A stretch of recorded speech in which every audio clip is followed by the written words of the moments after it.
बिस्मिल्लाहिर्रहमानिर्रहीम। अस्सलाम वालेकुम। Welcome to SW Aslan all knowledge YouTube channel. आज की वीडियो में हम बॉटनी 203 का 2022 का पास्ट पेपर करेंगे। तो सबसे पहला सवाल ये है कि imagine two adjacent cell, the left one with the water potential of -0.5 MPa and the right one with a water potential of 0.2 MPa। Will the water move from left to right और right to left. तो आपने ये हमेशा याद रखना है। देखो 0.5 MPa ज़्यादा है ना, तो ज़्यादा से कम की तरफ हमेशा पानी जाता है। लेफ़्ट की तरफ ज़्यादा और राइट की तरफ कम है, तो हमेशा लेफ़्ट टू राइट जाएगा, यानी ज़्यादा से कम की तरफ जाएगा। तो इसी तरह हमने क्या जवाब लिखा, water move from left to right cell because water always move from an area of higher water potential to an area of lower water potential. ठीक है। देन हमारा सेकंड क्वेश्चन ये है, is trying to grow corn but has difficulty getting access to water for irrigation. Her region gets a lot of rain in spring, so when she plants the seed, the soil is nice and moist. She has managed to grow tall, healthy-looking plant, but although they flower, they set few seeds. What advice can you give this farmer to help her get a good grain harvest next year? तो हम इसको कुछ advice करेंगे। सबसे पहले हम इसको करेंगे यूज़ मल्च। अब ये जो है, ये क्या है, एक थिक लेयर है जो हम सॉइल के ऊपर फैलाएंगे। अब वो क्या होगी, सॉइल थिक लेयर वो क्या करेगी, जो सॉइल की मॉइस्ट है, वाटर है, उसको वेपोरेट नहीं होने देगी, उसको मॉइस्ट रखेगी। और हम या तो ड्रिप इरिगेशन यूज़ करेंगे। वो क्या होगा कि हम जो प्लांट की रूट्स हैं उनको डायरेक्ट वाटर देंगे। ठीक है, या ये यूज़ कर ले, या हम कहेंगे चूज़ ड्राफ्ट रेजिस्टेंट कॉर्न, यानी ऐसे कॉर्न यूज़ किए जाएँ जो इस ड्राफ्ट कंडीशन को बियर अप कर सके। ठीक है। देन हमारे पास थर्ड क्वेश्चन है, difference between facultative and obligative camp plants. अच्छा, सबसे पहले पता होना चाहिए कैम्प प्लांट्स है क्या। कैम्प प्लांट्स ऐसे प्लांट्स होते हैं जो ड्राई कंडीशन में ग्रो होते हैं। ठीक है, उनमें बहुत ज़्यादा एक्सेसिव हीट की वजह से उनकी स्टोमेटा बंद ही रहते हैं। ठीक है, हमें पता है कि ट्रांसपायरेशन के लिए कहाँ से होती है, स्टोमेटा से होती है। अब ट्रांसपायरेशन स्टोमेटा से होती है, तो आम कंडीशन में क्या होता है कि स्टोमेटा दिन के वक्त ओपन रहते हैं, लेकिन इन कैम्प प्लांट्स में क्या होता है कि स्टोमेटा दिन के वक्त क्लोज हो जाते हैं। क्यों? ताकि वो ट्रांसपायरेशन ना कर सके, वाटर को एवेपोरेट ना कर सके। आगे ही ड्राफ्ट कंडीशन ड्राई कंडीशन है, अगर ट्रांसपायरेशन करेंगे तो वाटर जो मौजूद है वो भी ट्रांसपायर हो जाएगा। तो इसने क्या करना है, स्टोमेटा बंद करने। और जब वो क्या करेगा, रात को स्टोमेटा खोलेगा, क्यों, जिसकी वजह से वो सिर्फ दिन के वक्त फोटोसिंथेसिस करता है। ये नहीं कि वो फोटोसिंथेसिस नहीं करेगा, दिन के वक्त फोटोसिंथेसिस ज़रूर करेंगे, लेकिन सारी गैसियस एक्सचेंज रात को ही करेगा। ऑक्सीजन अंदर लेके जाएगा, कार्बन डाइऑक्साइड बाहर, सिर्फ रात को ही लेके जाएगा। तो ऐसे प्लांट्स को हम कैम्प प्लांट्स कहते हैं। अच्छा, हमारा मेन क्वेश्चन था difference between facultative and obligative camp plant. तो डिफरेंस नीचे दिया गया है, आप चाहे तो कैम्प प्लांट्स की डेफिनेशन कर सकते हैं, नहीं तो मेन ऑब्लिगेट और कैम्प प्लांट की तरफ, ऑब्लिगेट कैम्प प्लांट और फैकल्टेटिव कैम्प प्लांट की तरफ आ जाए। अच्छा, सबसे पहले है ऑब्लिगेट कैम्प प्लांट। ऐसे प्लांट होते हैं जो शुरू से लेकर कैम्प फोटोसिंथेसिस करते हैं, जिनमें क्या होता है कि दिन के वक्त वो फोटोसिंथेसिस करते हैं और रात के वक्त वो गैसियस एक्सचेंज करते हैं। दिन के वक्त उनके स्टोमेटा बंद रहते हैं। तो जो शुरू से जब से वो पैदा हुए हैं, ठीक है, पौधे जब से लगा है और जब से बड़ा हो गया, तो सिर्फ वो कैम्प फोटोसिंथेसिस कर रहा है, तो ऐसे प्लांट को हम कहेंगे ऑब्लिगेट कैम्प प्लांट। लेकिन फैकल्टेटिव कैम्प प्लांट ऐसे प्लांट होते हैं जो ऑप्शनली, पहले तो बिल्कुल नॉर्मली करते हैं फोटोसिंथेसिस, बाद में अगर कोई ड्राई कंडीशन आ जाती है तो वो क्या करते हैं, कैम्प फोटोसिंथेसिस ऑप्शनली करते हैं। ठीक है, आगे हमारे पास है कि वेरी इन अमाउंट। जो ऑब्लिगेट कैम्प प्लांट्स होते हैं ना, इनमें कार्बन डाइऑक्साइड स्टोर करने की अमाउंट वेरी करते हैं। कुछ प्लांट में ज़्यादा कार्बन डाइऑक्साइड स्टोर करने की एबिलिटी होती है, वो कार्बन डाइऑक्साइड को एज ऑर्गेनिक एसिड के तौर पर स्टोर करते हैं। ठीक है, अब कुछ में ज़्यादा होगी, कुछ में कम होगी, तो इस बेस पे उनकी दो टाइप्स है, एक स्ट्रॉन्ग कैम्प कहा जाता है, एक को वीक कैम्प कहा जाता है। अब फैकल्टेटिव जो कैम्प प्लांट है, हमने कहा कि normally C3 to C4 synthesis करते हैं, लेकिन स्ट्रेस कंडीशन में ही ये कैम्प फोटोसिंथेसिस करते हैं। क्वेश्चन नंबर 4 है, what is evident that phytochrome is the primary photo receptor in photoperiodism. अच्छा, बहुत सी ऐसी एक्सेप्टेड हैं कि फ़ोटो रिसेप्टर जो है फाइटोक्रोम, हमारे पास प्राइमरी फोटो रिसेप्टर है। इसका एविडेंस क्या क्या है? पहला एविडेंस ये है कि ये स्पेक्ट्रल सेंसिटिव है। फाइटोक्रोम क्या करता है? लाइट ऑब्जॉर्व करता है, दो तरह की, रेड और फार रेड रीजन। अच्छा, जो रेड और फार रेड रीजन है ना, ये एक्शन स्पेक्ट्रम से मैच करते हैं फोटो पीरियड रिस्पॉन्स के लिए। और ये क्या है कि जो रेड लाइट ऑब्जॉर्व करते हैं वो क्या करती है? Induce flowering and stem elongation करती है, जबकि फार रेड जो लाइट है वो इसका रिवर्स इफेक्ट करती है। ठीक है, मतलब ये फ्लावरिंग और स्टेम इलॉन्गेशन के रिवर्स काम करती है। देन हमारे पास है question number 5, distinguish between acclimation and adaptation to abiotic stress. तो सबसे पहले हम इस्लीमेशन के बारे में पढ़ते हैं। ये क्या है? ये दोनों ही ऐसी चेंजेस हैं जो कि हमारे पास स्ट्रेस में प्लांट अपने आप में चेंजेस लेके आता है। इस्लीमेशन हमारे पास शॉर्ट टर्म फिजियोलॉजिकल एडजस्टमेंट होती है, जबकि हमारे पास अडेप्टेशन लॉन्ग टर्म होती है। हमने क्या करना है? अपनी जीन्स को ही चेंज कर लेना। अगर हमारे पास स्ट्रेस कंडीशन आए और हम अपनी जीन को ही चेंज कर ले तो वो हमारी अडेप्टेशन होती है। जब इस्लीमेशन हमारे पास क्या होता है? रिवर्सिबल इफेक्ट होता है। मतलब जब फेवरेबल कंडीशन आएगी तो हम क्या करेंगे कि इसको दोबारा से अपने प्लांट को एडजस्ट कर लेंगे, लेकिन जो अडेप्टेशन होती है इरिवर्सिबल होता है। ठीक है, ये सिलेक्टिव प्रेशर की वजह से आता है और इसको हम दोबारा प्लांट को वापस फॉर्म में नहीं लेके आ सकते। जो इस्लीमेशन होता है ये इंडिविजुअल लाइफ टाइम होता है, एक ही जो प्लांट है उसकी पूरी लाइफ टाइम में ही होगा। लेकिन जो अडेप्टेशन है, देखो जेनेटिक में चेंज आ गई तो जनरेशन में जाएगा। और इस्लीमेशन क्या करता है? प्लांट को सर्वाइवल करने में हेल्प करता है टेम्परेरी स्ट्रेस में, जबकि ये क्या करता है? प्लांट की फिटनेस को इन्हेंस करता है और उसके स्ट्रेसफुल को बियर करने, इन्वायरमेंट के स्ट्रेसफुल बियर करने के लिए उसको लाइफ टाइम होता है। ठीक है, ये चेंज नहीं होता। इस्लीमेशन की एग्जांपल क्या है? कि ड्रॉप टॉलरेंस, सॉल्ट टॉलरेंस, जबकि इसकी एग्जांपल क्या है? कि फिजियोलॉजिकल एडजस्टमेंट होगी या कोई जेनेटिक ही चेंज होगी। देन हमारे पास क्वेश्चन नंबर 6 है, डिफाइन सॉइल प्रोफाइल। अब सॉइल प्रोफाइल क्या है? कि सॉइल के जो पार्टिकल्स हैं अगर हम उनको लेयर्स में अरेंज करें तो उसको हम कहते हैं सॉइल प्रोफाइल। इस तरह इसकी 3 लेयर्स बनती है, ए हॉरिजॉन, बी हॉरिजॉन, सी हॉरिजॉन। जो ए हॉरिजॉन है वो सबसे ऊपर वाली लेयर होती है और वो उसमें ज़्यादा से ज़्यादा ऑर्गेनिक मैटर होता है, जबकि बी हॉरिजॉन है वो क्या होती है? दरमियान में होती है और उसमें क्ले होता है और उसमें मिनरल मैटर्स होते हैं। देन हमारे पास है सी हॉरिजॉन। सी हॉरिजॉन क्या है? कि ये रॉक मटेरियल पे होती है और सबसे लास्ट पे होती है। देखिए जैसे कि फिगर में मैंने दिखाया गया कि सबसे लास्ट पे हमारे पास सी हॉरिजॉन है, मिडल में हमारे पास बी हॉरिजॉन है और सबसे शुरू पे हमारा ए हॉरिजॉन है। देन हमारे पास है क्वेश्चन नंबर 7। क्वेश्चन नंबर 7 में कहा है व्हाट आर विंड ब्रेक्स। अब विंड ब्रेक्स हैं क्या? विंड ब्रेक्स नाम से ही पता चल रहा है विंड को ब्रेक करना। अब विंड ब्रेक्स ऐसे बैरियर होंगे या कोई स्ट्रक्चर होंगे जो क्या करेंगे? विंड का इम्पैक्ट को रिड्यूस करेंगे किसी भी स्पेसिफिक एरिया पे, या कोई भी हमने क्रॉप्स लगाई है उधर हमने कोई ऐसे बैरियर्स लगा दिए हैं जो कि विंड के इफेक्ट को क्या करें? कम करें। अब या तो ये नेचुरल तौर पे हो सकते हैं, नेचुरल तौर पर क्या क्या हो सकता है? हिल्स, हिल्स भी तो एक बैरियर है ना, पहाड़। अब देन दरख्त, ट्रीज, श्रब्स, ये सारे क्या हमारे पास नेचुरल बैरियर्स हैं जो हमारे कॉर्न क्रॉप को प्रोटेक्ट करते हैं विंड से। देखिए आर्टिफिशियल हमारे पास वॉल्स हो सकती हैं, स्क्रीन लगा सकते हैं, हम कोई भी पोरस मटेरियल अप्लाई कर सकते हैं। अब इसका हमें फ़ायदा कि हम क्यों करते हैं? ये क्या करता है? हवा की स्पीड को रिड्यूस करता है। ठीक है, और ये एवेपो ट्रांसपायरेशन को भी रिड्यूस करता है और सॉइल मॉइस्चर कंजर्व करता है। देखो ही जब हवा इतनी ज़्यादा आएगी तो वो मोस्ट सॉइल के मॉइस्चर को भी अब्जॉर्ब कर लेगी। ठीक है, तो इससे क्या होगा कि सॉइल का मॉइस्चर कम हो जाएगा, तो इसको भी वो कम करती है। देन हमारे पास ये क्या करता है? विंड ब्रेकर, जो विंड बोर्न यानी हवा की वजह से पेस्टिसाइड्स पैदा होते हैं, डिजीज़ होती हैं और सॉइल इरोजन होती है, इन सबको वो रोकती है विंड ब्रेकर। अब देन हमारे पास क्वेश्चन नंबर 8 है, व्हाट आर सन स्कॉल्ड्स। अब सन स्कॉल्ड ये क्या है? एक तरह की डैमेज होती है, जैसे हमारे स्किन पे हम कहते हैं कि स्किन बर्न हो चुकी है।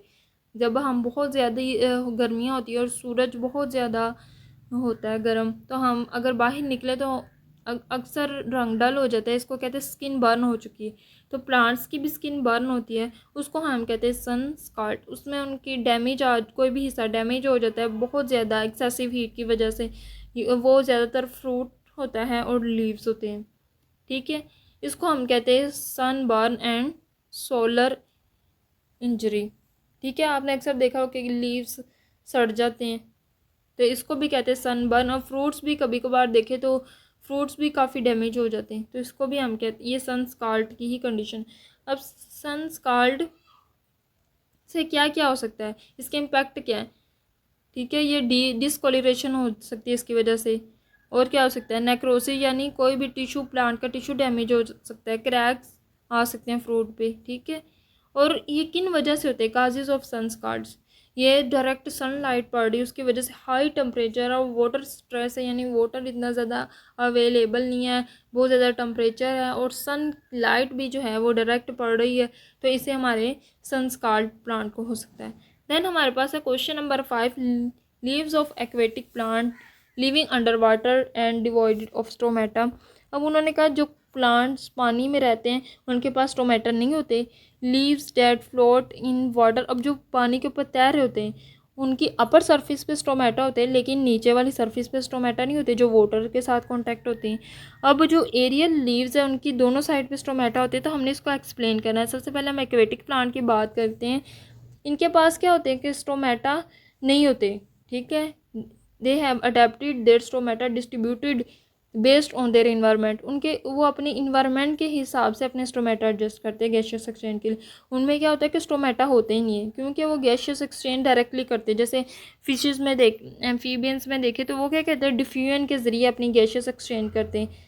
ठीक है, तो इनमें क्या होता है कि स्टोमेटा होते ही नहीं, डायरेक्ट वाटर से अपनी गैसेस एक्सचेंज कर लेते हैं। जबकि फ्लोटिंग लीव्स की बात करें तो उनके अपर सरफेस पे होता है स्टोमेटा। अब अपर सरफेस वाटर के साथ तो नहीं ना कांटेक्ट होती, वाटर के साथ कांटेक्ट नहीं है, तो वाटर के साथ किस तरह डायरेक्टली गैसेस एक्सचेंज करेंगे, इसलिए उसके ऊपर स्टोमेटा होते हैं ताकि वो एयर से इजीली गैसेस एक्सचेंज कर सके।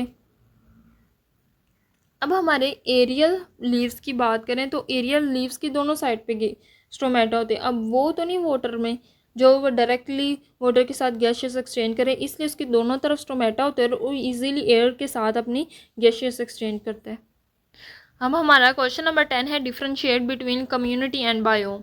अच्छा, ये हमने फर्स्ट ईयर सेकेंड ईयर में भी पढ़ा हुआ है कि कम्युनिटी क्या है, जब डिफरेंट स्पीशीज़ एक ही स्पेसिफिक एरिया में रहती हो। ठीक है, डिफरेंट स्पीशीज़ है, कोई ह्यूमन्स है, कोई प्लांट्स है, उनकी अलग अलग स्पीशीज़ है, माइक्रो ऑर्गेनिज्म भी है।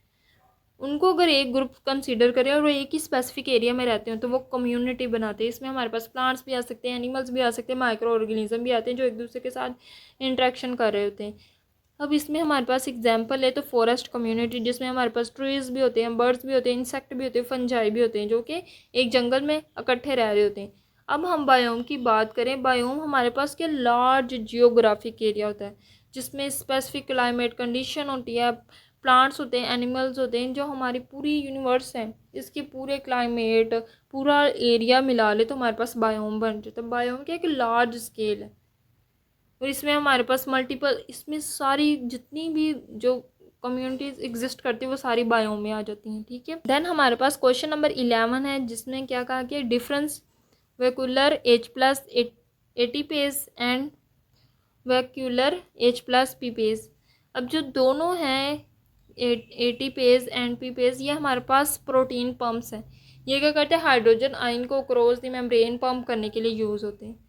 और जो वैक्यूलर H+ एटीपेज है ये क्या करता है, एटीपी को यूज़ करता है हाइड्रोजन को पंप करने के लिए। जबकि ये जो वैक्यूलर H+ पीपेज है ये क्या करता है, पायरोफॉस्फेट को उसकी हाइड्रोलाइसिस करता है हाइड्रोजन को पंप करने के लिए। दोनों ने हाइड्रोजन पंप करना है, उसके नाम से पता चल रहा है एटीपेज वो एटीपी को हाइड्रोलाइज करेगा और पीपेज यानी पायरोफॉस्फेट को वो हाइड्रोलाइज करेगा हाइड्रोजन पंप के लिए।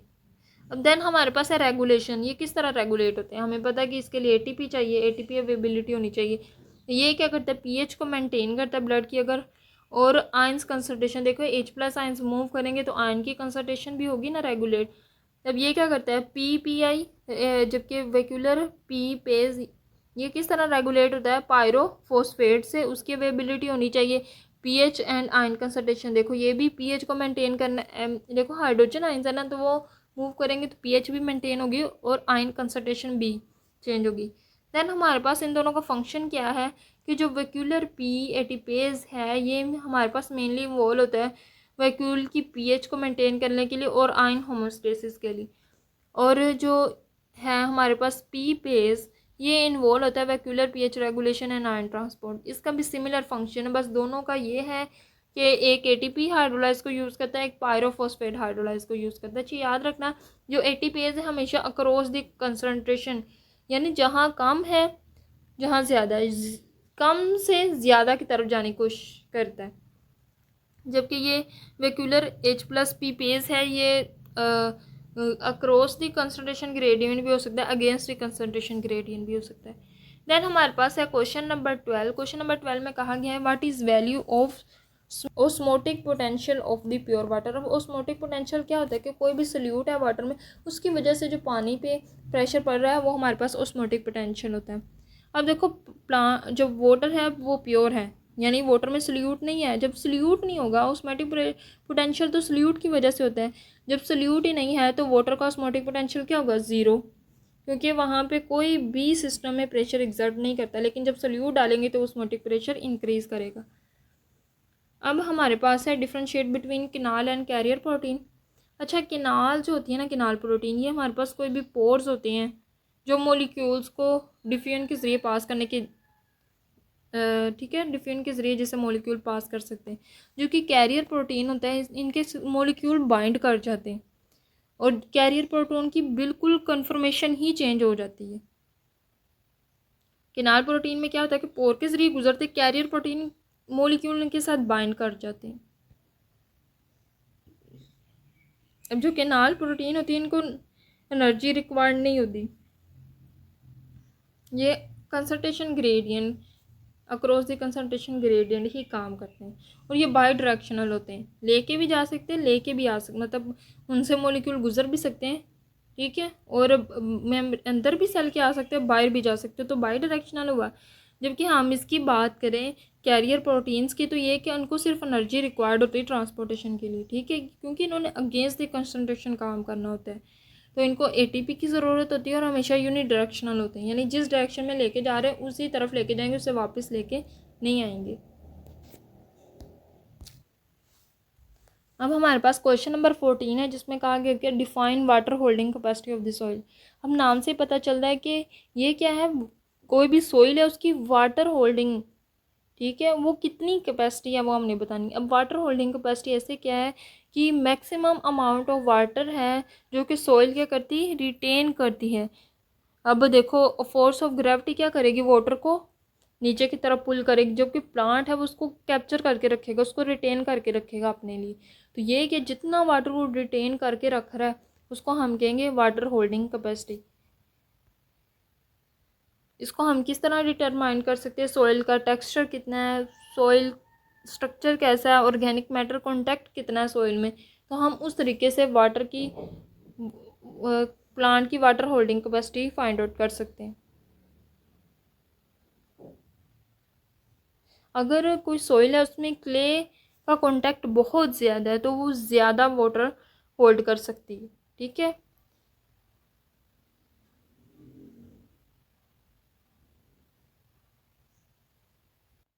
देन हमारे पास है क्वेश्चन नंबर 15। क्वेश्चन नंबर 15 में क्या कहा गया कि डिफाइन इकोलॉजिकल नीच। अब नीच क्या है कि ये कोई भी स्पेसिफिक रोल होता है, जैसे हम जिस इलाके में रह रहे हैं वहाँ हम क्या जॉब करते हैं, क्या किरदार अदा करते हैं, ये हमारी नीच होगी। तो प्लांट्स की भी नीच होती है, ठीक है, इनका भी कोई स्पेसिफिक रोल होता है, पोजीशन होती है सोसाइटी में, ठीक है, कोई भी इकोसिस्टम होता है और ये किस तरह उस रोल की वजह से ऑर्गेनिज्म और इन्वायरमेंट से इंटरेक्ट करते हैं, इसको हम कहते हैं नीश। अब हर स्पीशीज़ कुछ ना कुछ उसकी यूनिक नीश होती है। देखे अगर हम इस इलाके में बात करें तो हर एक की नीश अलग होगी, कोई दुकान वाला है, कोई बाप है, कोई बेटा है, ठीक है, तो सबकी नीश क्या यूनिक है। और इस तरह क्या होती है कि हमें इजीली पता चल जाता है कि उसकी इकोसिस्टम में कितनी जो है वो डिफाइन हो सकती है, उसकी प्लेस किसी भी इकोसिस्टम में। कोई इंसान है जिसकी कुछ ना कुछ स्पेसिफिक नीश है तो हम उसे डिटरमाइन कर सकते हैं कि उस इंडिविजुअल की इकोसिस्टम में कितनी स्पेस डिफाइन है, ठीक है। और ये किस तरह दूसरे ऑर्गेनिज्म या अदर ऑर्गेनिज्म और इन्वायरमेंट के साथ इम्पेक्ट कर रहा है। और नीश के कॉन्सेप्ट हम जो इकोलॉजिस्ट हैं उनको हेल्प आउट करता है। जो स्पीशीज़ को एग्जिस्ट कर रही होती हैं वो किस तरह को एग्जिस्ट कर रही हैं और वो किस तरह सराउंडिंग में कोई भी चेंजेस आ रही हैं उसके लिए रिस्पॉन्स कर रही हैं। ठीक है, तो ये था आज का पेपर। मुझे उम्मीद है कि आप लोगों को अच्छे से समझ आ गई होगी। दुआओं में याद रखिएगा। अल्लाह हाफिज़। और एक बात ये कि आपने वीडियो को लाइव वॉच करना है।